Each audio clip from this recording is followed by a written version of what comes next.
Donc, bienvenue au deuxième cours de INF 130 de la session. Aujourd'hui, on fait un petit retour sur quelques éléments pour peaufiner la présentation de notre code, puis on va voir le principe de boucle. Donc, comment répéter les mêmes instructions plusieurs fois dans notre code pour être capable de faire des nouvelles choses, essayer des nouveaux éléments. Donc, je vais vous préparer ici, parfait. Fait qu'on va commencer avec juste quelques précisions.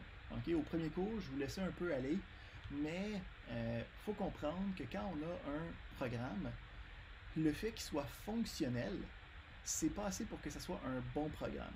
Parce que le principe, c'est que le programme il est fonctionnel un premier coup, mais à n'importe quel moment où il faut que tu travailles avec quelqu'un d'autre, ou que tu reviennes sur ton code, ou que tu trouves quelque chose par la suite, il faut que tu viennes corriger les éléments à l'intérieur de ton programme, il faut que tu sois capable de revenir dans ce programme-là, puis d'être capable de t'y retrouver. Puis de juste avoir le minimum possible de présentation, d'utiliser n'importe quoi, puis d'écrire juste le minimum possible, c'est hautement problématique. Okay? Donc, moi, je l'ai vécu personnellement. J'ai appris ma leçon à un moment donné pendant que j'étais à mon bac. J'étais en train de travailler sur un projet de session, là, puis j'étais un peu en retard. Fait que je travaillais très fort, très longtemps. Puis, durant une matinée au complet, j'avais essayé de trouver la solution à un problème complexe. Puis, à la fin de la matinée, j'avais réussi à trouver, j'avais décortiqué le problème, j'avais réussi à implémenter le code qui était fonctionnel. Puis j'ai regardé mon code, je me suis mis un petit peu à l'arrière, puis j'ai déclaré, en ce moment, il y a juste moi et Dieu qui comprend mon code. Tellement c'était beau, tellement c'était bien fait, tellement c'était bien pensé. Fait que là, je me dis, ok, ben cool, j'ai réussi à régler un problème, je vais aller dîner, tu sais. Puis je sortais de l'école, j'étais allé au Subway, il venait d'ouvrir dans ce temps-là, tu sais, j'étais un vieux de la vieille. Fait que je reviens, puis je regarde mon code, puis à ce moment-là, je me rends compte qu'il y avait juste Dieu qui comprenait le code. Donc, juste le temps d'aller au Subway, manger, ok, on parle de 40 minutes, gros max, là, j'avais perdu le fil de mes idées, puis j'étais plus capable de m'y retrouver à l'intérieur de mon code. Donc, on va voir que du code fonctionnel, ce n'est pas nécessairement du bon code. Ça prend pas juste ça pour avoir du bon code. Il faut aussi bien présenter notre code. Puis pour avoir une bonne présentation du code, on a différentes règles qu'il va falloir suivre. Donc, premièrement, les règles que je vais montrer aujourd'hui, il y a une version plus exhaustive que vous allez pouvoir consulter qui est sur le site de cours. Donc, sur le site de cours, vous avez un document qui sont les normes de programmation. Donc, à l'intérieur de ces normes de programmation-là, on a les différentes règles qu'on va voir aujourd'hui, avec des plus grands énoncés, des exemples de qu'est-ce qui est bon, qu'est-ce qui n'est pas bon, qu'est-ce qu'il faut faire, qu'est-ce qu'il ne faut pas faire. Donc, quand vous allez faire vos exercices, puis quand vous allez devoir remettre des évaluations, ça va être à vous d'aller faire référence à ce document-là pour s'assurer que tout est beau par rapport à la présentation du code. Parce que, je vais revenir là-dessus quand on va avoir des évaluations, mais la présentation du code durant les évaluations des devoirs, c'est une correction négative, puis vous pouvez perdre jusqu'à 50% de vos points si la présentation est complètement inexistante. Donc, même si le code est fonctionnel, même si le code marche, ça se peut que vous vous retrouviez avec 50% si vous ne faites pas attention. Donc, on porte attention, hein, maintenant qu'on sait que ça vaut pour 50% des points de chaque devoir, soudainement, les oreilles s'élèvent. Donc, c'est quoi la présentation de code? Donc, ça vient sous différents critères. Le premier critère, ça va être le principe d'utilisation de commentaires. Donc, on avait vu les commentaires, hein, quand on écrit un apostrophe, j'ai dit un apostrophe, puis on peut avoir un commentaire. Automatiquement, le commentaire devient en vert pâle pour nous dire que ça ne sera pas exécuté par l'ordinateur. Puis, ces commentaires-là vont être requis un peu partout dans notre code pour expliquer qu'est-ce qui se passe. Donc, quand je l'ai dit, moi j'ai été revenu puis je comprenais rien, ben, c'est parce que j'avais pas laissé ma démarche. Okay? Puis, juste du code tout seul, ça peut être très terse. Okay? On n'est pas nécessairement capable de passer au travers et de comprendre qu'est-ce qui se passe. Donc, le but des commentaires, c'est pour d'autres êtres humains, que ce soit un correcteur, que ce soit toi-même du futur, que ce soit des collègues de travail, c'est pour expliquer qu'est-ce qui se passe dans le code. Donc, les commentaires, ça vient en deux grandes familles. Donc, la première grande famille, ça va être la famille des entêtes. Donc, dans la famille des entêtes, on va avoir tout ce qui se passe au début d'éléments. Donc, je ne sais pas si vous avez remarqué, mais quand vous avez joué dans les exercices, on vous a fourni un document qui avait déjà toutes les entêtes de préfaites. Donc, au début de chaque élément, au début des modules, au début des différents sous-programmes, il va y avoir un en-tête à ce qu'on est en train de faire. Fait en gros, l'en-tête va avoir le nom de ce qui se passe, une description, puis si c'est pertinent, le nom de l'auteur qui a fait ce bout de code-là. Donc, quand on regarde les différents sous-programmes qu'on va vouloir faire, il va falloir avoir un en-tête en commentaire. Puis, si vous voulez, vous pouvez aller regarder à l'intérieur du document que je vous ai parlé tantôt, de quoi peut avoir l'air l'en-tête. Donc, on parle ici d'un en-tête. Tu sais qu'on dit, bon, ben, il se passe des choses. Quand on a un en-tête d'un module, on parle de ça. Puis, si on descend, on va avoir un exemple d'un en-tête d'une fonction, puis d'un sous-programme qui va s'en venir ici. Donc, on va voir au fur et à mesure qu'on va voir des différents sous-programmes, qu'est-ce que ça l'implique, mais pour l'instant, c'est juste le nom, puis une description de qu'est-ce qui est supposé se passer à l'intérieur de ce sous-programme-là. Deuxième partie de commentaires qui est importante, c'est les commentaires qui sont à l'intérieur des blocs de code. Donc, quand on représente le code, puis qu'on écrit nos différentes instructions, on va vouloir avoir des commentaires à l'intérieur de nos blocs de code qu'on va écrire. Donc, à l'intérieur de nos instructions, il va y avoir du code puis des commentaires. Comment est-ce qu'on décide qu'est-ce qu'on écrit comme commentaire? Donc, le principe du commentaire, c'est pas de textualiser qu'est-ce qui se passe ligne par ligne. Donc, on est capable de lire le code, on est capable de voir l'instruction, qu'est-ce qu'elle fait. T'sais. Je peux voir que c'est une assignation, si je me fais une petite procédure. OK. Puis, à l'intérieur de ça, je veux savoir si quelqu'un a la majorité ou pas. OK. Fait que j'ai l'âge. Puis, je vais avoir un...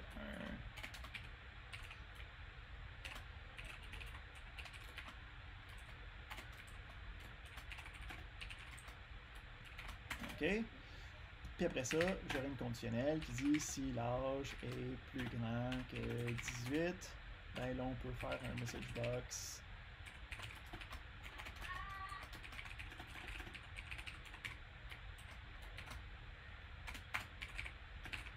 Quelque chose comme ça.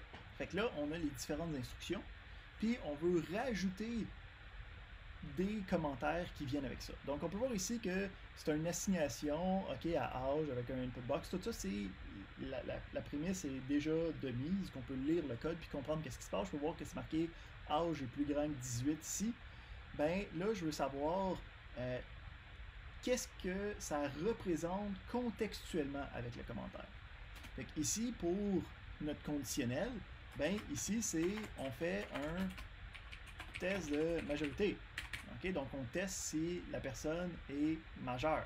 Okay? Donc, on ne veut pas avoir ce qui serait un mauvais commentaire. Ici, on va l'écrire, au cas où que vous ne m'entendez pas, là, je vais le marquer. Ici, on peut dire c'est plus grand que 18. Okay? Donc, ça, c'est un mauvais commentaire. Pourquoi? Parce que c'est littéralement qu'est-ce que le texte est en train de dire. Donc, le commentaire, son but, c'est vraiment de représenter c'est quoi l'action que je suis en train de prendre pour me rendre jusqu'à mon but. OK? Donc, si on revient puis on regarde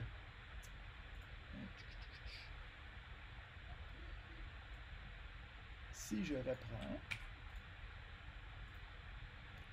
l'exemple qu'on avait vu au dernier cours. Donc ici, c'est le code qui calcule le salaire hebdomadaire d'une personne. Donc, c'est le problème qu'on avait travaillé la semaine passée avec les conditionnels. Hein? Puis, si on regarde, on a les différentes instructions. Donc, ça, c'est des choses que je m'attends à ce que vous soyez capable de reconnaître ici. Là. Donc, on a... Attends, on va ça un petit peu. C'est correct, Frank? Oui, OK. Donc, on a les input box, on a une conditionnelle, on calcule l'élément, puis après ça, on fait l'affichage final. Bien, ici, pour chacune de ces actions-là dans mon programme, donc, j'ai une première action qui assigne le salaire puis le nombre d'heures. Fait que j'ai un commentaire, puis après ça, j'ai les différentes instructions qui viennent avec cette action-là. Ensuite, on calcule le salaire hebdomadaire, puis ici, on pourrait même dire en considérant le temps supplémentaire. Donc, on est capable de gérer ici les différentes actions, puis on a le bloc de code qui vient avec par la suite. Donc, les commentaires qu'on veut avoir à l'intérieur de notre programme, ça va être une description des différentes actions. Okay? Puis il va y avoir en gros un commentaire par action. Ça s'enchaîne bien avec notre deuxième règle de présentation qui est l'espacement. Donc, l'espacement, en gros, c'est les espaces qu'on met, okay, l'indentation qu'on appelle, puis les espacements verticaux, les sauts de ligne. Donc, on va essayer de délimiter à l'intérieur de nos différents sous-programmes les différentes actions avec des sauts de ligne. Fait qu'ici, on peut voir, j'ai un commentaire qui me dicte une action, j'ai les instructions de cette action-là, puis ensuite, j'ai un saut de ligne, donc une ligne vide pour me permettre d'aérer mon code à l'intérieur. On en veut juste une, okay? un retour de chariot, là, un saut de ligne, on en prend juste un à la fois, on n'en met pas deux, là, donc ça c'est mauvais, on en veut juste un. Mais on va faire en sorte qu'on a l'action, on a le code, on a un saut de ligne. On a l'action en commentaire, on a le code, on a le saut de ligne. Donc, l'espacement vertical, les sauts de ligne, c'est agencé avec les commentaires qu'on va avoir dans notre code. On va avoir le commentaire d'action, les instructions, le saut de ligne. Deuxième type d'espacement, c'est l'espacement horizontal, okay, de gauche à droite. On appelle ça aussi l'indentation. Donc, l'indentation, c'est quelque chose qui vient quand on a des structures qui ont un début et une fin. Donc, je ne sais pas si vous avez remarqué, mais quand on écrit le if, par défaut, automatiquement, l'éditeur va nous mettre notre curseur une indentation. Donc, en fait, c'est 4 espaces ou un tab plus loin pour dire ça, c'est les instructions qui se passent à l'intérieur de ce bloc conditionnel-là. Donc, quand on a le if, on a notre élément, on a le else qui fait partie du if, donc on revient à un niveau d'indentation précédent. Puis après ça, on a le nouveau niveau d'indentation, il y a beaucoup de n là-dedans, qui me permet de bien séparer, ok, ben j'ai un premier bloc dans mon if, puis j'ai un deuxième bloc dans mon if. Donc, les niveaux d'indentation, c'est en gros à chaque fois que je vais avoir une structure qui a un début et une fin. Donc, si j'ai le if puis le end-if, ben, tout ce qui va être à l'intérieur de ce bloc-là va avoir un niveau d'indentation additionnel. Il y a deux choses à savoir. Premièrement, il y a une exception à ça. C'est pour le sous-programme lui-même. Donc ici, j'ai le sub, j'ai le end sub. Ça serait supposé être un élément, mais puisque c'est notre structure principale, on ne va pas faire d'indentation là-dessus. La deuxième chose, c'est si on a plusieurs structures qui sont indentées l'une dans l'autre. Fait que, mettons ici, je regarde, bon, est-ce que la personne est majeure? Parfait. Mais je regarde en plus, est-ce que la personne est vraiment vieille? OK? Fait que, mettons, on va dire plus grand que... On va pas faire mal à personne, là. Plus grand que 95. S'il y a du monde de 95 ans dans la classe puis qui sont offusqués par dire que le monde de 95 ans sont vieux, vous pouvez m'envoyer un courriel, on va discuter. OK? C'est juste des farces. Mais... à partir d'ici, on va faire une présentation de qu'est-ce que c'est l'indentation.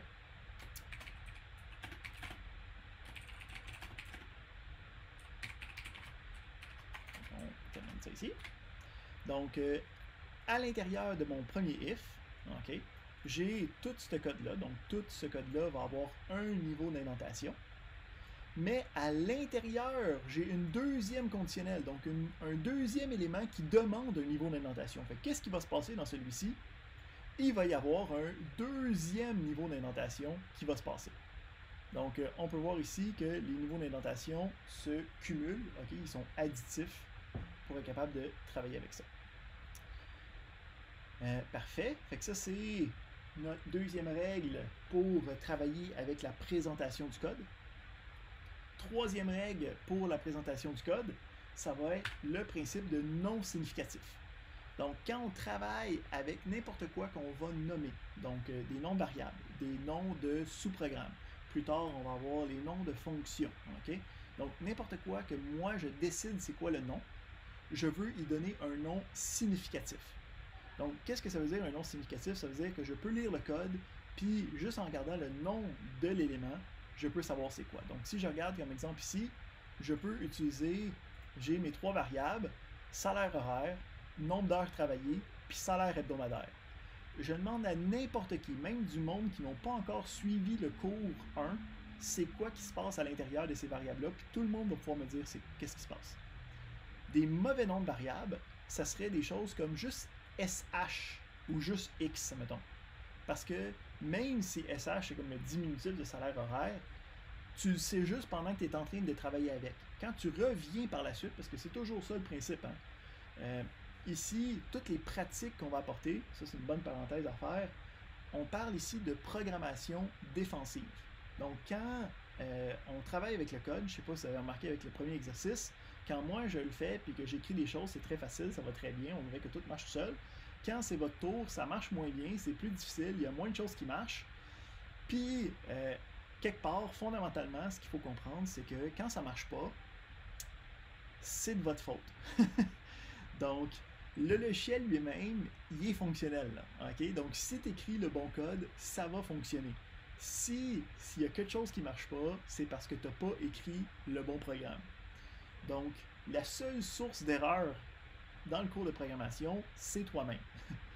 Puis, il faut prendre ça d'emblée, okay, pour dire, étant la seule source de problème, je vais essayer de minimiser le nombre de problèmes que je peux apporter.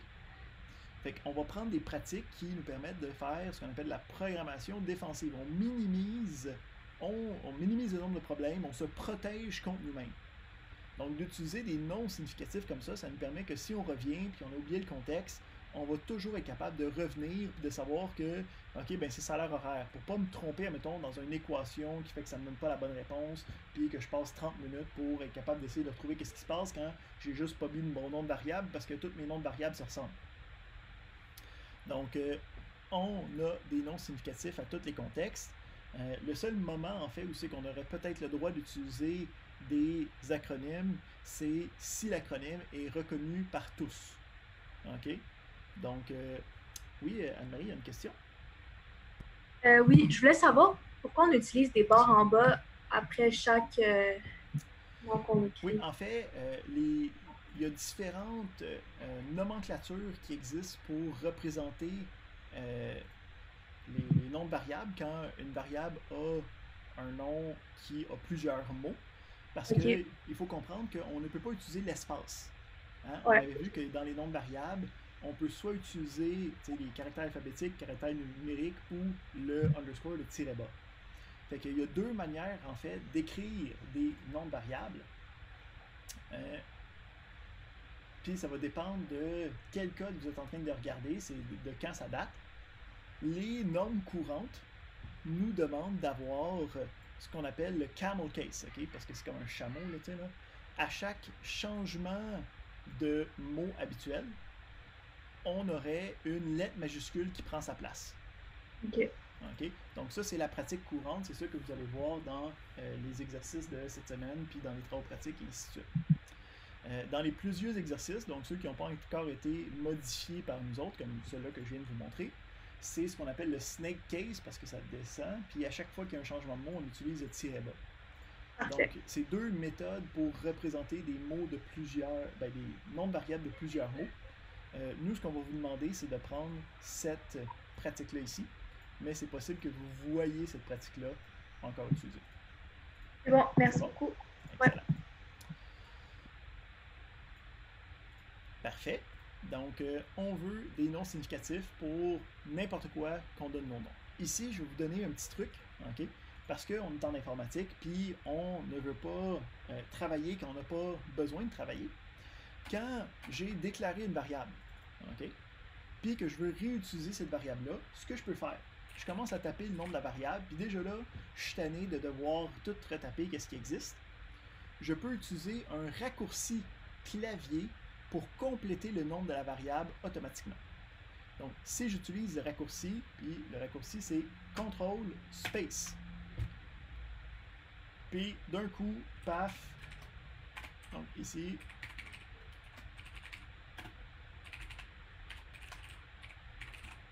on a le CTRL space qui me permet de prendre le nom d'une variable, écrire juste quelques mots, puis me donner le nom complet. Donc, d'avoir un nom de variable qui est long, c'est pas problématique, parce qu'on peut l'écrire très rapidement.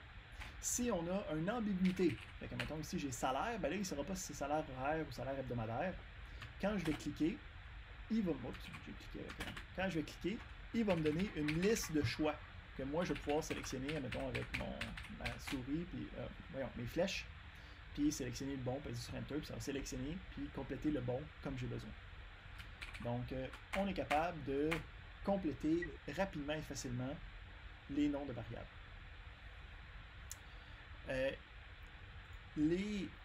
Ici, j'ai une autre question de Sophia qui demande les noms de variables sont en Pascal case ou en camel case. Donc, ici, si on regarde l'exemple, ce qu'on demande, c'est que les noms de sous-programmes soient en Pascal case. Donc, ça veut dire que la première lettre est en majuscule. Puis, les noms de paramètres ou de variables sont en camel case. Ça veut dire que la première lettre est en minuscule, puis le changement de mot est en majuscule.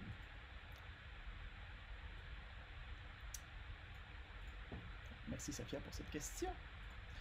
On continue dans nos règles de présentation. Le dernier élément qui est important, c'est le principe de constante.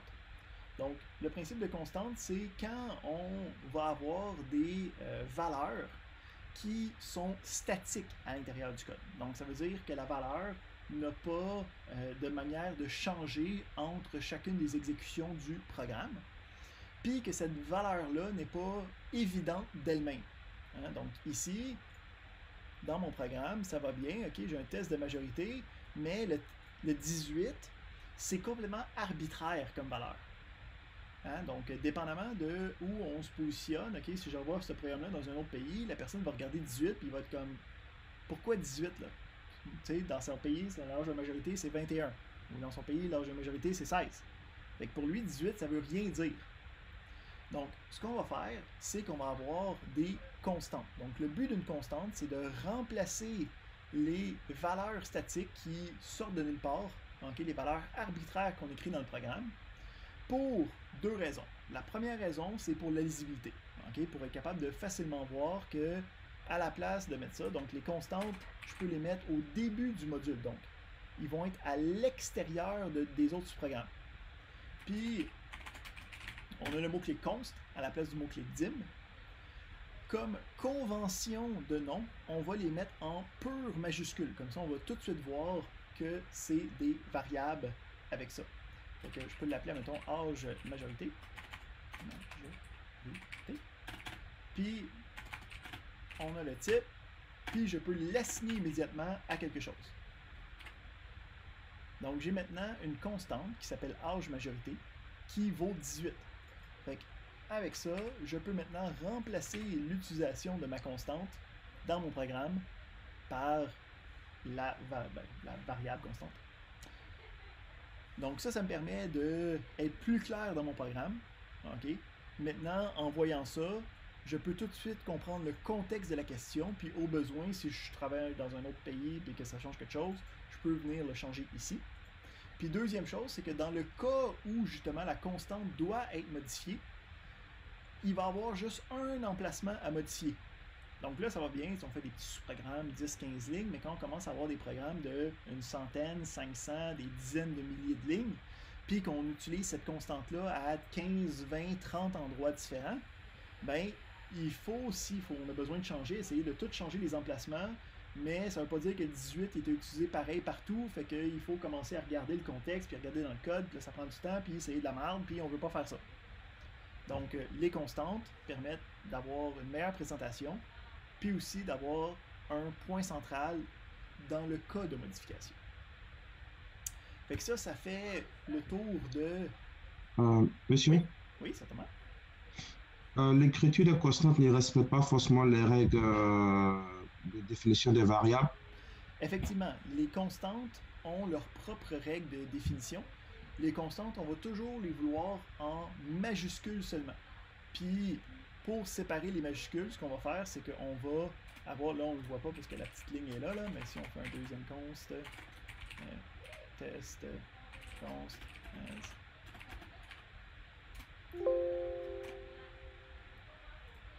Vous avez mal écrit const.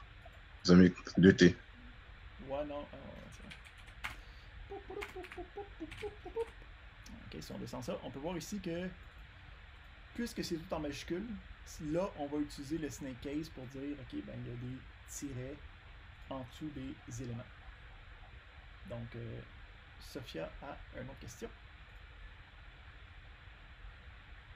Oui, désolée, peut-être une question redondante, là, parce que je suis par mon le document de règles de codage. Ouais. Et dans ce document-là, justement, il donne comme contre-exemple le fait que tu écris la constante en majuscule. Ouais, il n'y a plus de constante en majuscule, c'est peut-être moi qui je me suis trompé de document. Oui, t'as full raison. J'ai rien dit. C'est bon, merci. Sophia, je me suis trompé de cours. C'est ça qui arrive quand tu donnes trop de cours en même temps avec différents éléments.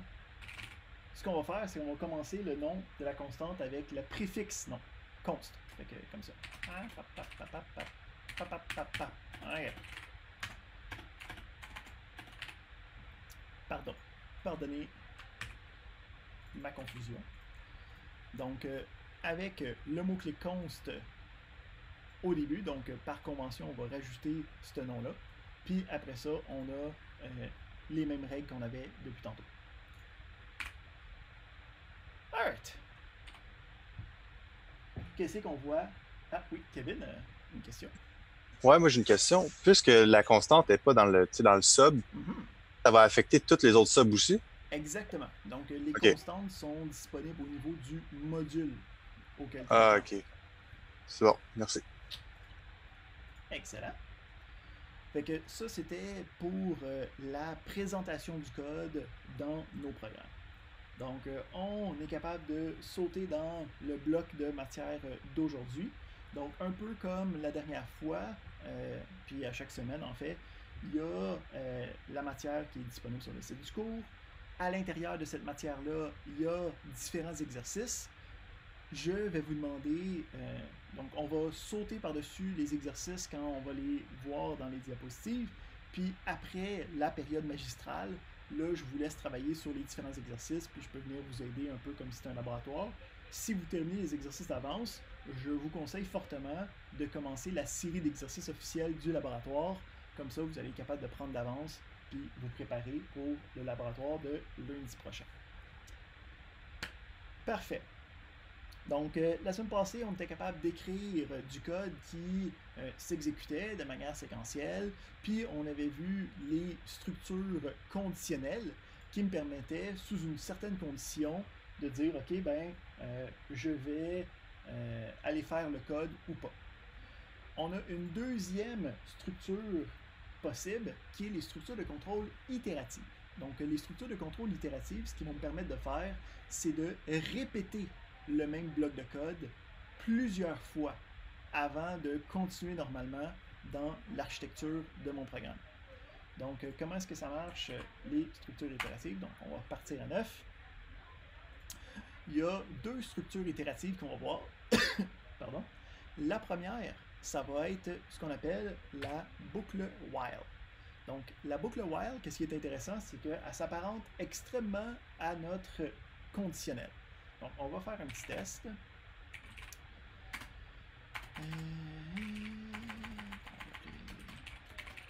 Comme ça. c'est déclarer une petite variable. OK. Et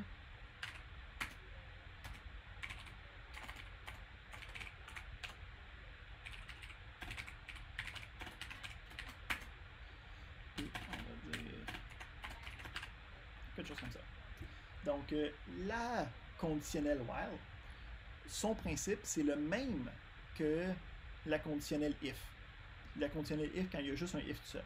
Donc, j'ai le mot-clé while, okay, qui se traduit en français à tant que. Puis ensuite, j'ai une condition. Okay, une condition qu'il faut qu'il soit une expression booléenne. Donc, on avait parlé d'expression booléenne. Les expressions, on avait dit, hein, c'est quelque chose qui peut être évalué, hein, dont on peut trouver la réponse. Puis, une expression booléenne, c'est quelque chose qui peut être évalué comme étant vrai ou faux. Donc, j'ai besoin d'une condition qui est une expression booléenne, donc quelque chose qui me donne vrai ou faux. On peut utiliser les opérateurs de comparaison. Donc, ici, je dis tant que x est plus petit que 10, ça va fonctionner. Puis, comme la conditionnelle if, si la condition est vraie, je vais exécuter le bloc de code. Sinon, je vais continuer normalement. Donc, ici, on va se faire un petit comme message box. Fin du programme. Pour bien voir qu'est-ce qui se passe. Parfait. Donc, on va regarder avec l'exécution de ça, qu'est-ce qui va se passer. Parce qu'il y a une chose qui est fondamentalement différente avec la conditionnelle puis la boucle, c'est que la boucle, quand la condition est vraie, okay, donc il va regarder est-ce que x est plus petit que 10, ça va aller à l'intérieur, puis quand il va arriver à la fin, ce qu'il va faire, c'est qu'il va remonter, puis il va aller tester de nouveau la condition. Donc, la boucle while, son principe, c'est que je répète la condition, je reteste la condition, tant que la condition est, puis là vient son nom, là, tant que, c'est un while, tant que la condition est vraie, je vais exécuter le bloc de code qu'il contient. Ici, autre question pertinente, j'ai déclaré une variable, puis je vais regarder est-ce que cette variable-là est plus petite que 10. Donc la question ici, c'est qu'est-ce qui se passe quand je déclare une variable, puis je n'y ai pas assigné rien initialement. Ok, c'est une question de bord. Mais qu'est-ce qui se passe? Ben, j'affiche la première valeur, donc ça a fonctionné. Okay? Puis je vois que quand j'affiche x, la valeur qui est là par défaut quand je déclare une variable, c'est 0. C'est une valeur nulle. Donc je peux voir que ça me donne 0. Puis si je vais voir le code derrière, qu'est-ce qui se passe après avoir fait le message box? Ben, il va prendre la valeur courante de 0. Il va y additionner 1. Puis il va aller la réassigner dans x. Donc x va être 0 plus 1, ça va devenir 1, puis ça va devenir la nouvelle valeur de x. Donc à ce point-là, ça va retester, est-ce que x est encore plus petit que 10? C'est encore plus petit que 10 parce que c'est maintenant rendu à 1. Donc je peux voir ici que ça m'affiche maintenant le 1. Si je regarde qu'est-ce qui se passe par la suite, ça va prendre le x courant, donc le 1, ça va additionner 1, donc ça va faire x plus 1, ça va me donner 2, puis le 2 va être une nouvelle valeur qui va retester, voir est-ce que c'est encore plus petit que 10. Donc on peut voir ici que qu'est-ce qui va se passer, c'est que ça va faire 2, 3, 4, 5, j'aurais peut-être dû le mettre plus petit, 7, 8, 9, puis quand c'est rendu à 10, hein, donc quand la valeur de x est rendue à 10, qu'est-ce qui se passe? Ben, ce n'est plus petit, hein, parce que on a le plus petit, puis le plus petit ou égal, hein, donc plus petit, c'est strictement plus petit. Donc 10 n'étant plus petit que 10, pas plus petit que 10, ça arrête la boucle, ça saute par-dessus, puis ça continue le code normalement. Donc on a un dernier message box qui affiche la fin du programme. Donc la boucle while me permet de itérer plusieurs fois sous une condition qui va me permettre de travailler avec ça. Ici,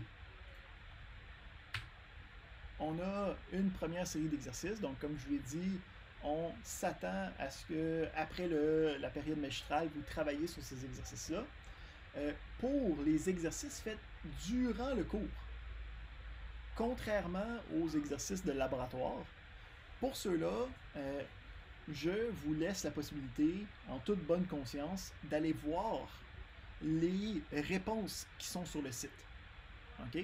Parce que les exercices qu'on fait dans la période de cours, c'est les problèmes typiques qu'on va rencontrer.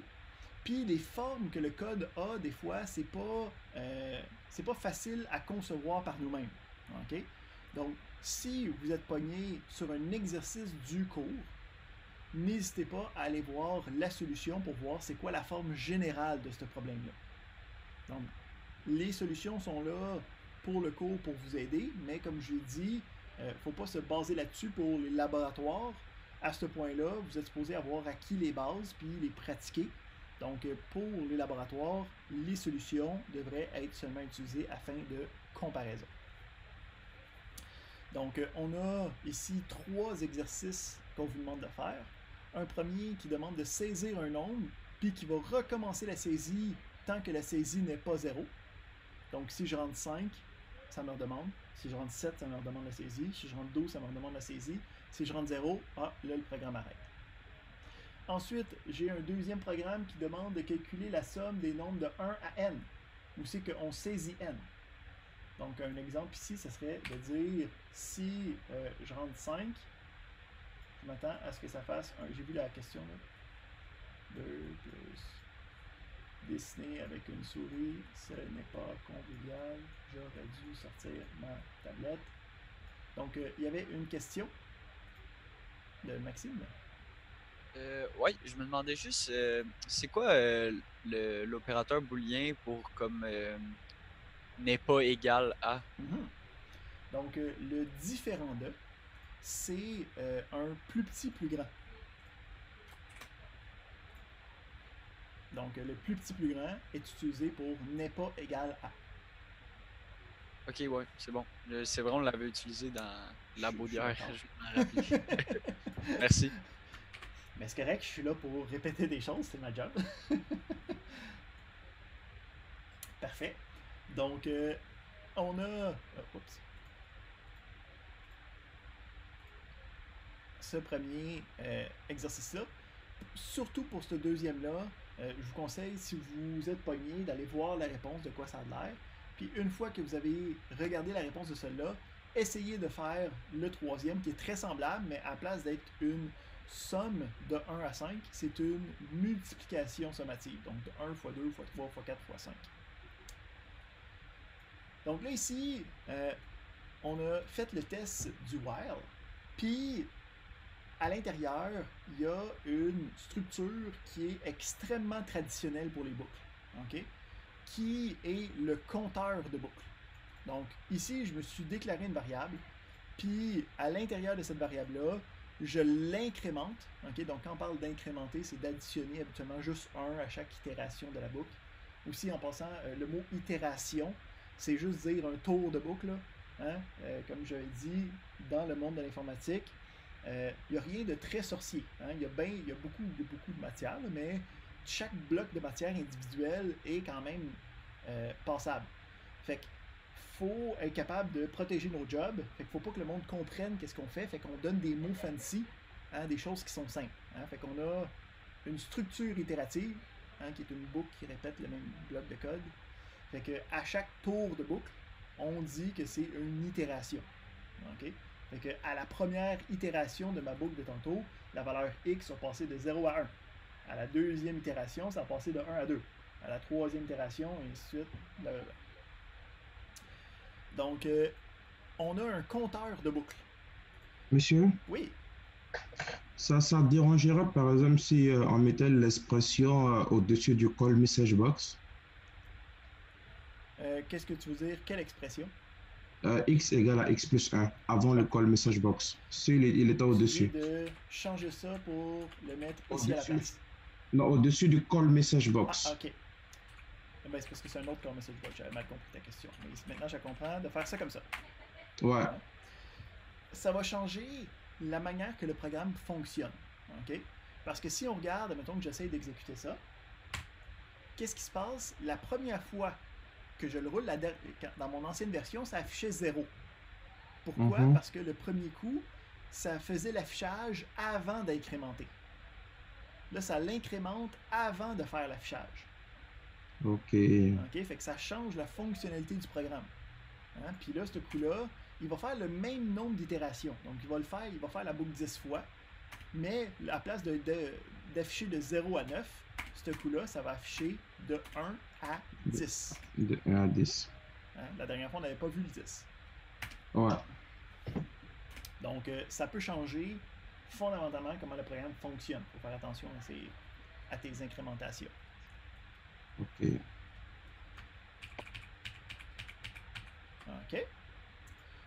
Fait que cette structure-là d'incrémentation avec une variable, OK, puis un nombre de départ puis un nombre d'arrivées, c'est tellement utilisé en programmation qu'on a créé une deuxième boucle qui va implémenter le compteur à même la configuration de la boucle. Donc, la deuxième boucle qu'on va voir, c'est la boucle for.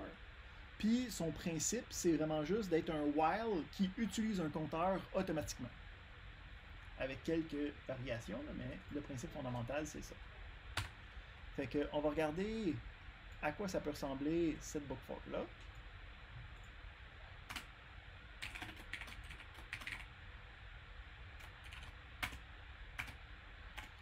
Donc, à l'intérieur, on va avoir une variable qui va être utilisée pour le compteur. Ici, par convention. Okay? Donc, quand je parle de convention, ça veut dire que c'est des règles qu'on se donne entre chacun des programmeurs pour facilement se retrouver. Ça veut dire que ça ne change pas la fonctionnalité du programme, c'est juste, quand on fait ça, tout le monde ensemble, on est plus facilement capable de se retrouver sans avoir à écrire plus de commentaires, sans avoir à écrire des noms significatifs. Donc, quand je utilise une variable pour un compteur d'une boucle, je peux utiliser la variable i, okay, pour un itérateur. Donc, la variable i peut être utilisée pour un compteur de boucle. Fait que comment est-ce que ça marche? J'ai le book for, okay, donc on commence avec le mot-clé for. J'ai ce qui semble être une assignation. Donc, j'ai une book for. La book for, son but, c'est d'avoir une boucle qui va répéter puis qui intègre un compteur à même sa boucle. Fait qu'à l'intérieur, ce que j'ai ensuite, c'est les bornes que je veux avoir pour le compteur. Fait que je vais dire, je vais de 1 jusqu'à 10. Fait que là, à l'intérieur de la boucle, il va y avoir une variable qui s'appelle i que je peux utiliser. Puis à l'intérieur, à chaque itération, ça va automatiquement changer en commençant avec la première valeur, le 1, puis en incrémentant de 1 à chaque fois, jusqu'à temps que ça se rende jusqu'à 10.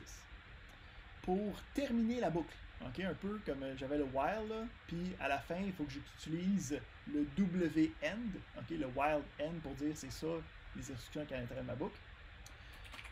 J'utilise le next avec le nom du compteur.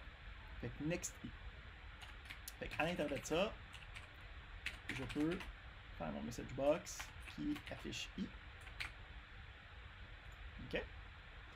Puis, qu'est-ce qui va se passer avec ça? Ben, quand je l'exécute, ça commence à 1, hein, parce que au premier coup, j'ai dit je vais avoir une variable i, la variable i va commencer à 1, affiche-moi le contenu de la variable i, ben, la première itération, c'est à la valeur de départ, le 1.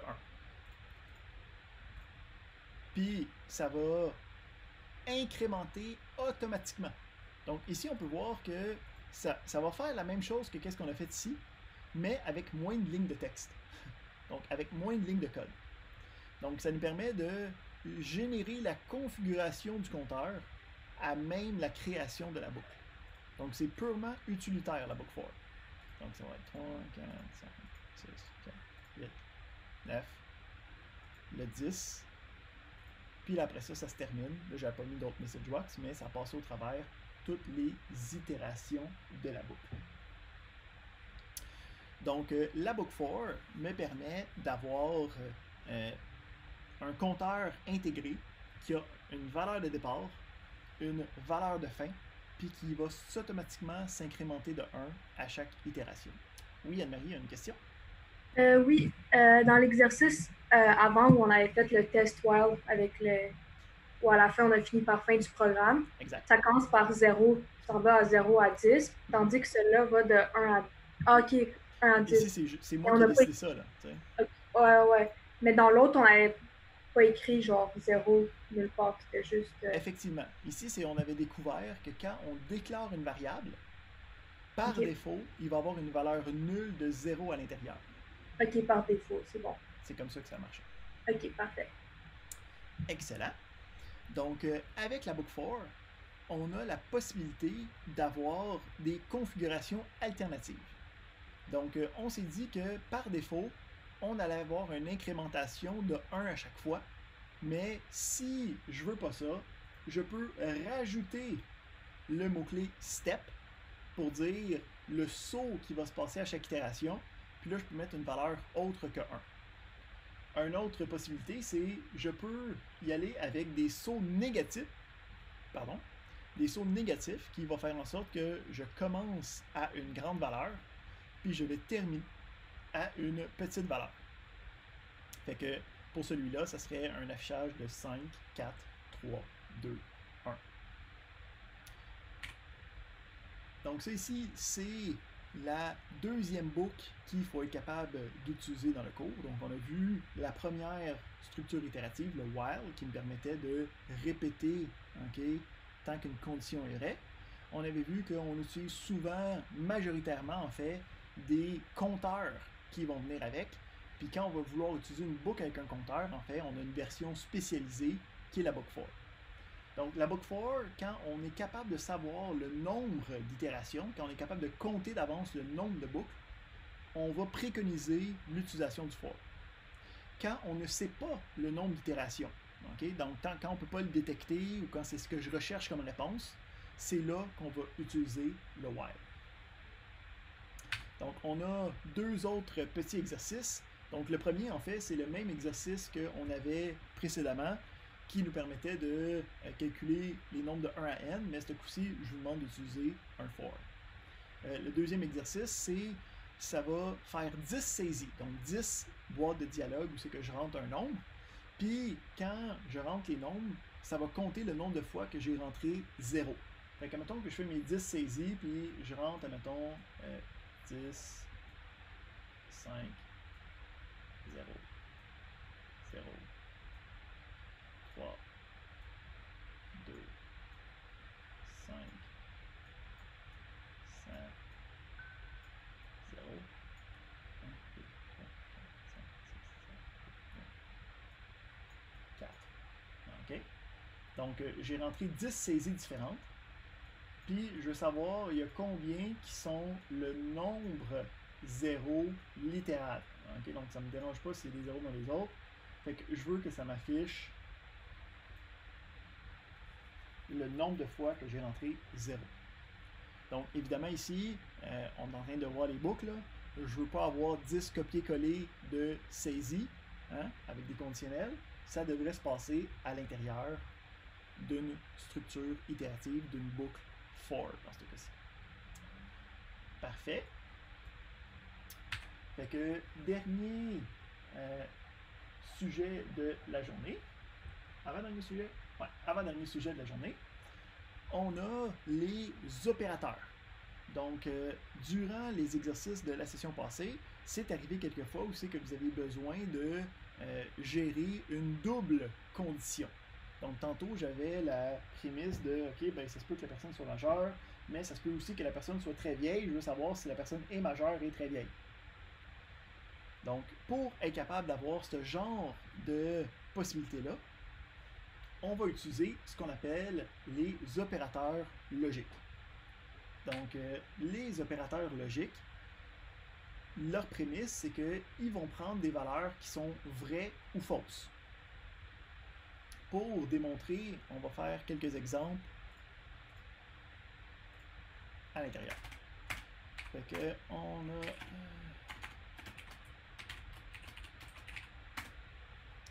les tests sur les opérateurs logiques.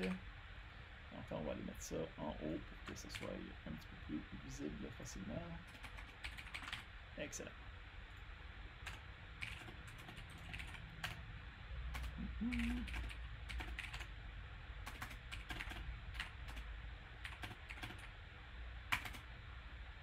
Fait que, admettons ici, j'aimerais ça avoir une condition qui me permet de savoir si X et Y sont positifs. OK? Donc, ici, X et Y positifs. Donc, j'ai besoin de savoir si X est positif. Parfait. Je dis X plus grand que 0.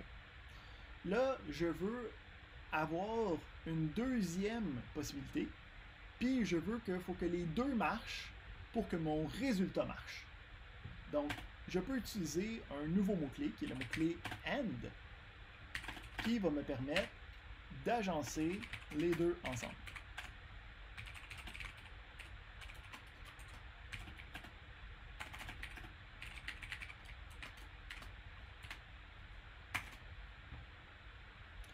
Donc, le principe, c'est que le AND, okay, c'est un nouvel opérateur.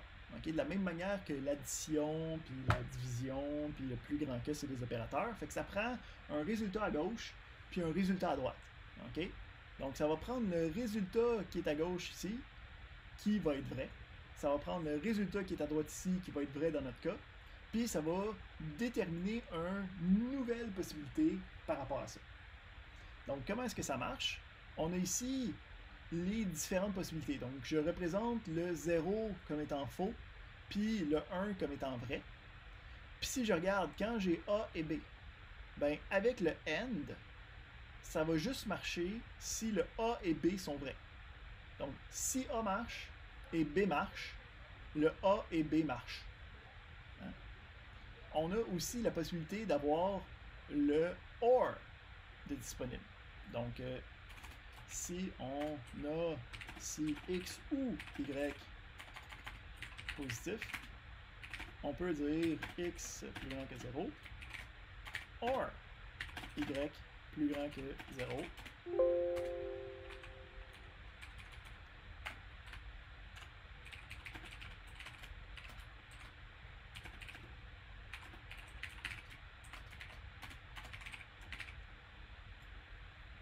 Donc, pour celui-là, le principe, c'est que même principe fondamental, ça va regarder les résultats des deux bords.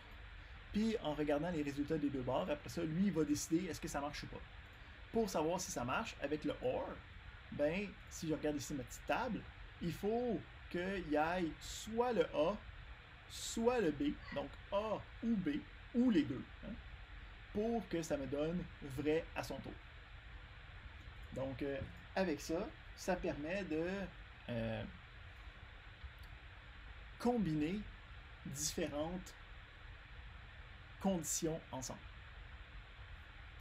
On a aussi la possibilité d'inverser une valeur logique en utilisant le NOT. OK? Donc, ici, je pourrais dire, je prends tout ça, là. OK? Puis, je dis, prends le résultat de ça, puis tu peux l'inverser. Donc, ça me permet de prendre quelque chose qui est vrai, puis ça devient faux. Si c'était faux, ça devient vrai. Donc, le NOT, c'est un opérateur unaire, donc qui travaille sur juste une valeur, puis qui inverse sa valeur logique, sa valeur booléenne. Parfait. On a un autre petit exercice qui demande un peu qu'est-ce qu'on a fait tantôt, donc, mais avec une condition qui demande des opérateurs logiques. Donc, on demande, je veux savoir si quelqu'un a la possibilité d'avoir du tarif réduit, si la personne a le droit de tarif réduit, si c'est soit une personne d'âge mineur ou si c'est une personne d'âge large. J'ai une question de Anne-Marie. Oui, dans le fond, ma question, je voulais savoir pourquoi, à un moment donné, tu as AND, puis après, tu as AND if. Pourquoi il n'y a pas le if? C'est juste parce que je ne sais pas écrire. Ah, ok. Désolée, c'est correct. Mais bonne observation, c'est complètement ma faute. C'est une question extrêmement pertinente. Merci. Monsieur, vous pourriez revenir sur l'explication du note, je n'ai pas bien compris. Oui. Fait que ici, le principe du note, c'est de dire si j'ai quelque chose, mettons, si on le fait plus simple. Fait que je dis x c'est plus grand que 0. OK? Puis ici, j'ai un call positif x and if. Donc, ça ici, si le x est plus grand que 0, ce qui va se passer, c'est que ça va devenir comme si c'était vrai, puis là, si c'est vrai, ça va dans le code. Ben, ce que je peux faire ici, si je veux l'inverse de ça, je peux prendre ce résultat-là, puis l'inverser. Donc là, ici, ce que ça va faire, c'est, quand ça c'est vrai, ben lui, il va le prendre, puis il va le faire devenir faux, donc il va inverser le résultat, pour faire en sorte que ça devient l'inverse de ce qui est couramment. Donc le not, c'est que ça va prendre la réponse booléenne, la réponse qui est vraie ou faux, puis ça va prendre l'autre version. Si c'était vrai, ça devient faux. Si c'était faux, ça devient vrai. Est-ce que c'est plus clair? OK. Excellent. Parfait. Donc, autre petit exercice à faire. Puis, finalement, on va regarder un peu le principe de sous-programme. Donc, pour celui-là, il n'y a pas d'exercice précis. C'est juste un concept général qu'on va voir puis qu'on va explorer plus la semaine prochaine. Donc, quand on utilise des sous-programmes, on peut avoir des sous-programmes qui sont déjà faits, hein, comme MessageBox ou InputBox, puis qu'on va pouvoir nous utiliser pour faire différents problèmes. Quand on travaille avec des sous-programmes, il y a différents types de sous-programmes. Donc, il y a des sous-programmes qui sont ce qu'on appelle des procédures, puis qui ne retournent rien, donc qui n'ont pas de réponse associée avec. Quand j'ai un call avec quelque chose... en place. Pardon? Désolé. Ah, c'est pas une question? OK. Donc, on a des sous-programmes qui commencent avec le mot call, puis qu'on a le code du sous-programme, puis ce sous-programme-là ne retourne pas de réponse. Mais il y a certains sous-programmes qui vont retourner des réponses. Okay? Donc, habituellement, des sous-programmes plus mathématiques. Fait que, admettons que je vais essayer de trouver, mettons, le sinus d'un angle. Hein? Ben, je sais que j'ai des fonctions sin, mettons, qui me permettraient de travailler pour trouver le sinus d'un angle. Fait que, mettons ici, double. Puis je dis, ben, le z, ça va être le sin de 0.174. OK? Donc, quand j'utilise cette fonction-là va avoir une réponse mathématique qui vient avec. Donc, le sous-programme, quand le sous-programme a une réponse qui vient avec, on appelle ça une fonction. Donc, la fonction, ce qu'elle va faire, c'est qu'elle va retourner une valeur. Donc, elle va me donner c'est quoi la réponse à cette fonction-là. C'est quoi le sinus de 0.174.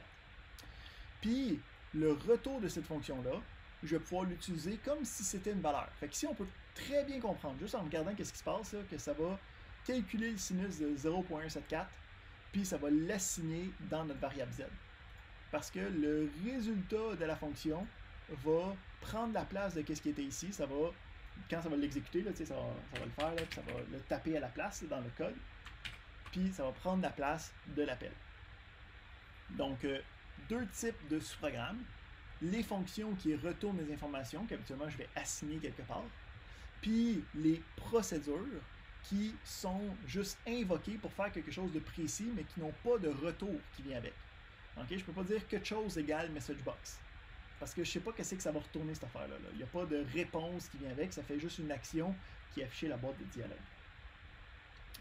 Deuxième chose qui se passe quand on travaille avec des fonctions, c'est le principe de paramètres. Donc, on peut voir ici que quand j'ai écrit mon sin, je peux savoir intuitivement, okay, du fait que j'ai déjà utilisé sin, que si je marque ça de même, ça ne marchera pas. Okay? Parce que ça va faire comme, ouais, ok, tu marques sin, mais sin de quoi, là?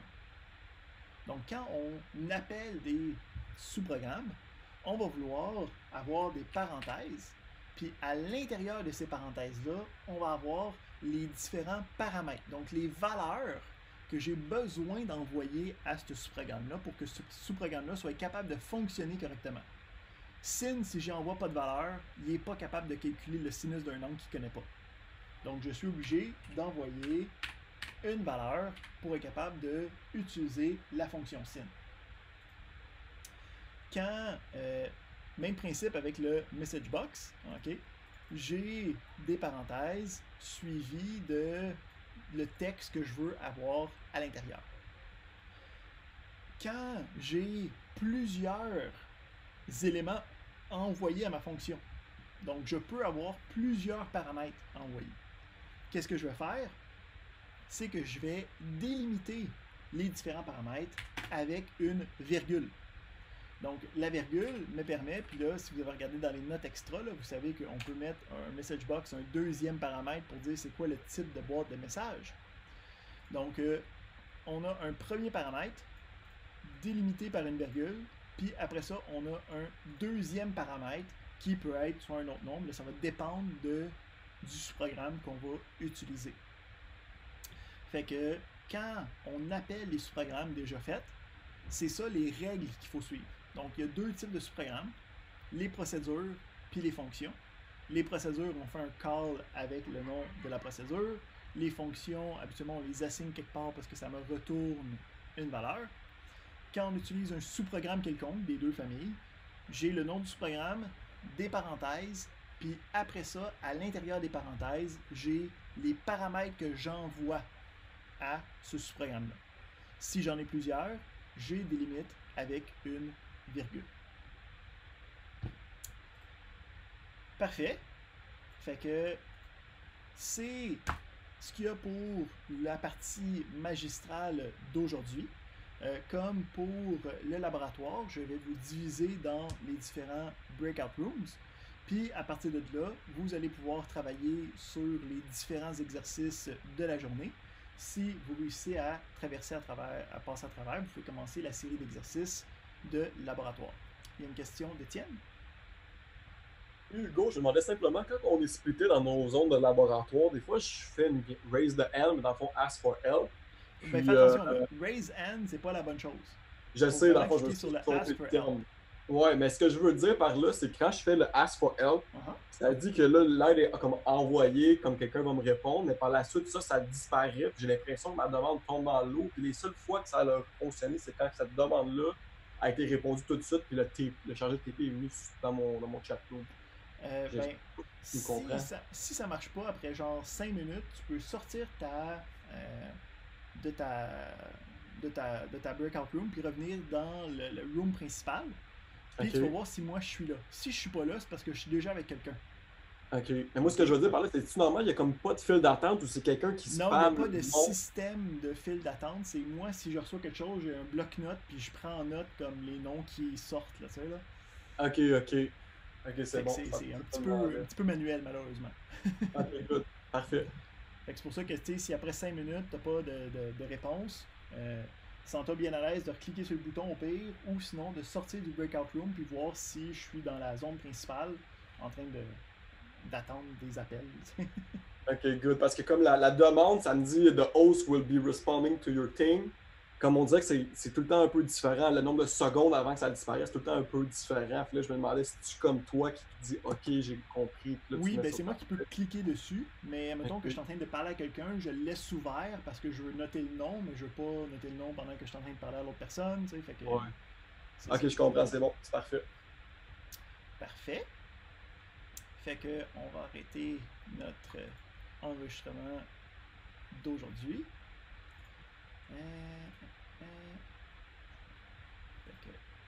Ça. On va arrêter notre partage. Excellent. Y avait-il une question d'Anthony aussi? J'ai pas vu si tu avais levé la main dernièrement. Oui.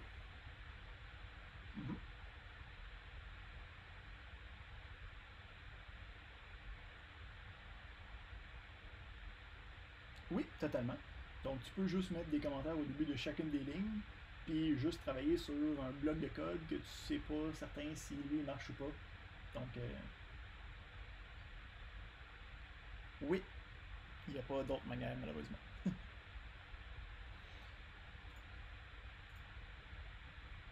Parfait. Donc, moi, je vais vous sous-diviser dans vos breakout rooms. N'hésitez pas à demander de l'aide au besoin. Bonne chance. Vous allez avoir votre pop-up dans 3, 2, 1, go.